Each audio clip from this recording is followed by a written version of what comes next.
আল্লাহ রাব্বুল আলামিন বলেছেন যে ইন্না আলাইনা জামআহু ওয়া কুরআনা, আমি কোরআনকে একত্রিত রাখবো, আমি এটাকে আপনাকে দিয়ে পড়াবো।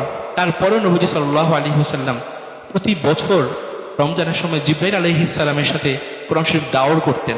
নবীজি পড়তেন, জিবরাইল শুনতেন, জিবরাইল পড়তেন, নবীজি শুনতেন, যেন কোথাও যেন কোনো ভুল ত্রুটি থেকে না যায়, কোনো আয়াত যেন ছুটে না যায়, কারণ লেখার তো কিছু ছিল না। এটাও ছিল আল্লাহ রাব্বুল আলামিনের হিকমত।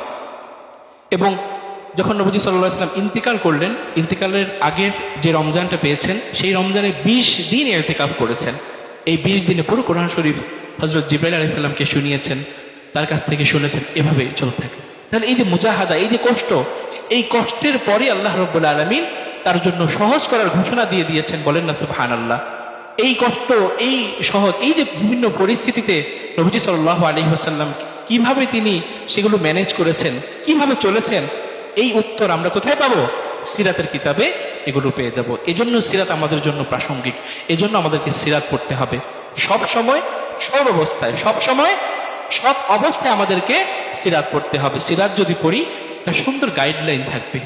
আল্লাহ রাব্বুল আলামিন এই মোবাইল, ইন্টারনেট এগুলোর অনেক আগেই আমার নবীর সিরাতটা দিয়ে দিয়েছেন।